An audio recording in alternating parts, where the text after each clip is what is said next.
Je voudrais juste revenir vite fait sur ce que disait Saïd tout à l'heure, au niveau du service militaire. Bon, on sait que le service militaire a été supprimé. On sait pourquoi. En fait, je ne peux pas tout vous expliquer, mais j'ai mangé avec les hommes du président il y a une dizaine d'années, au moment de Chirac. Et en fait, c'est les conseillers qui lui ont dit il faut qu'on arrête. Il faut qu'on arrête le service militaire parce qu'aujourd'hui, sinon on va former des gens qui demain vont nous foutre sur la figure.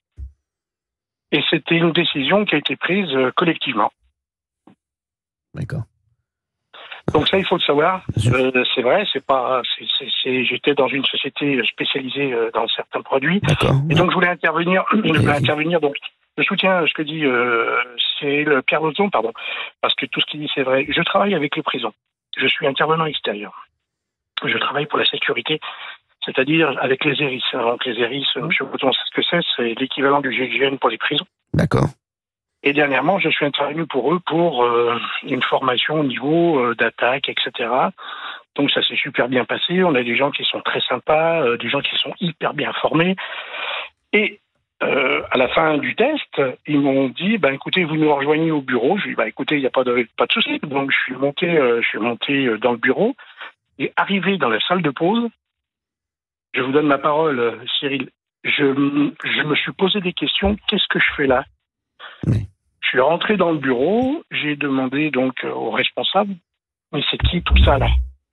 Et il m'a dit, ce sont les futurs gardiens. Je dis, les futurs gardiens? Et il m'a dit une phrase que je retiendrai toute ma vie. Pourquoi est-ce que vous croyez qu'on se prépare aujourd'hui? Est-ce que vous pensez que c'est normal? Les gens savent qu'il y a une menace réelle dans les prisons et personne ne fait rien. Alors, Pierre Botton a l'air vraiment d'accord avec vous. Oui, alors je vais expliquer ce que c'est que les ERIS. C'est les équipes régionales d'intervention et de sécurité. C'est effectivement le GIGN, c'est-à-dire quand il y a eu un mouvement sérieux dans une prison, que les détenus ne veulent pas remonter de promenade, on fait intervenir ces équipes qui sont habillées tout en noir et qui ont des gilets pare-balles pour intervenir.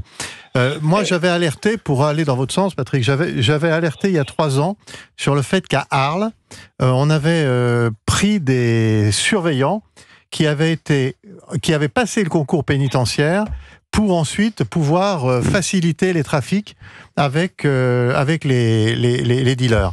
Donc voilà, malheureusement... Je confirme bien, ce que vous dites, parce que ça m'a été dit par les responsables de la prison de Guéris. Ce sont des gens qui les entraînent au niveau des cartels, des choses comme ça, et leur disent « Vous allez passer le concours d'agent pénitentiaire pour ensuite pouvoir nous rentrer la marchandise. » Bien sûr. Et alors, vous vous rendez compte de ce qu'on juste dit, pour là, limiter, quand c'est que de la marchandise, Patrick, c'est fou ce qu'on dit. Tranquille. Quand c'est que de la marchandise, c'est possible. Parfois, ça va beaucoup plus loin, notamment dans la radicalisation.